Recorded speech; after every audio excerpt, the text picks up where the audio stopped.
Pak Bea, Ya, baru-baru ini pemerintah mengeluarkan peraturan pemerintah terkait dengan kebijakan ekspor, nih, terutama komoditas batubara, dan yang terbaru ini terkait dengan ekspor CPO yang harus melalui BUMN. Itu gimana Pak Bea?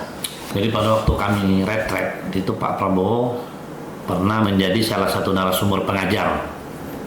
Jadi pada waktu itu beliau jelaskan pertama itu dulu sebelum masuk ke kebijakan yang akan dibuatnya, dia cerita dulu kita itu punya kopi, punya batu bara, punya minyak kelapa sawit, punya timah, tapi bursanya bukan di Indonesia, bursanya malah di negara lain, salah satunya Singapura, London misalnya kan.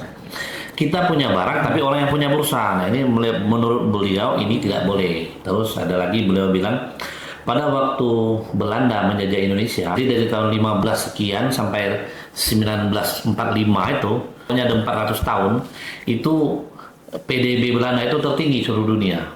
Nah, beliau jelaskan itu berdasarkan kajian profesor-profesor dan Bank Dunia. Setelah Belanda hilang, negara tetangga kita, Singapura kalau nggak salah, yang PDB-nya tertinggi dunia.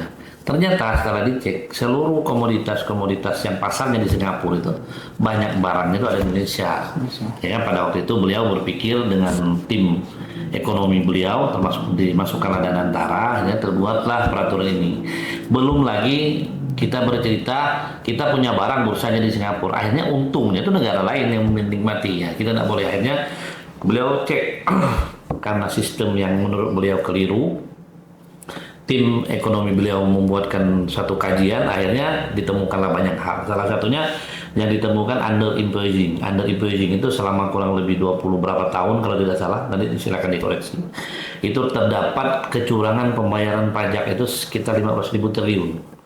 Jadi misalnya begini dia, saya kirim barang misalnya, mohon maaf batu bara misalnya atau minyak sawit, saya kirimnya 1 juta barel atau 1 juta liter atau 1 juta ton, tapi di invoice-nya hanya saya bayar 500.000, dan itu terjadi terus menerus.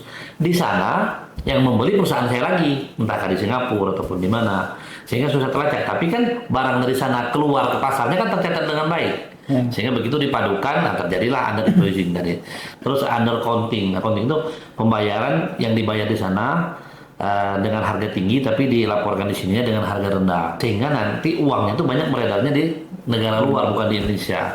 Jadi yang disebut Pak Prabowo bocor itu uang tidak kembali ke Indonesia itu.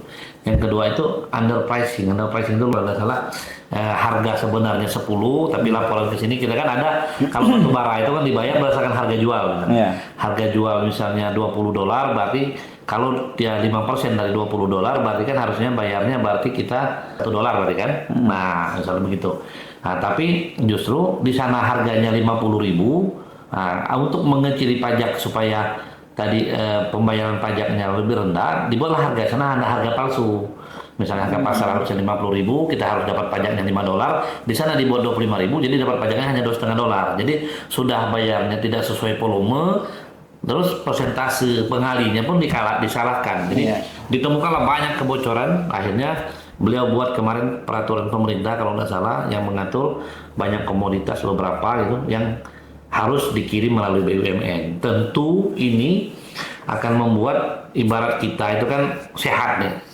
Tapi setelah kita sehat, setelah kita cek, habis ke dokter cek, oh ternyata kita gulanya tinggi, kolesterol tinggi, tinggi ya. Sama lah negara juga setelah dicek banyak kesalahan, otomatis kan akhirnya harus minum obat nih. Setelah diobatin otomatis kita menurun, aktivitas kita menurun, kesehatan kita Nah, ekonomi pun sekarang mengalami ya masalah seperti itu. Maksudnya setelah kita tahu kita sakit, diobatin kan pasti ada penurunan lah. Tapi mengalami koreksi lah gitu ya, koreksi ekonomi. Sehingga dari kebijakan ini sekarang kan orang lagi pada protes. Habis dari kebijakan ini harga batu bara turun, harga kelapa sawit turun, apa turun.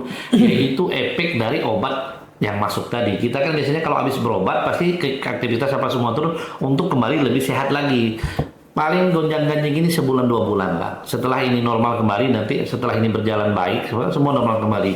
Kita itu kadang-kadang karena selalu lama di zona nyaman, sekarang kita, padahal ini merugikan kita, zona nyaman ini merugikan negara. Begitu kita mau perbaiki ini, orang langsung ributnya itu kemana-mana. Nah ini yang kita sebagai saya terutama sebagai kader Partai Gerindra harus menjelaskan bahwa ini adalah untuk perbaikan. Selama 20 tahun lebih ada 15.000 triliun yang bocor. Belum lagi tadi underpricing. Banyak sekali. Mungkin kalau dikumpul-kumpulkan bisa 50.000 triliun mungkin yang bocor selama puluhan tahun ini. Nah ini Pak Prabowo tidak mau seperti ini, sehingga dibuatlah sekarang aturan-aturan yang supaya tidak akan lagi terjadi kebocoran-kebocoran yang kekayaan negara dicurangi, dirampok oleh orang-orang yang hanya mementingkan kepentingan pribadi dan kelompok, tidak mementingkan kepentingan negara. Artinya negara akan menuju ke arah yang lebih baik, jadi biarkan sistem dulu. Karena sistem yang baik itu akan memaksa orang menjadi baik. Sistem yang buruk akan memaksa orang baik menjadi pelaku kejahatan.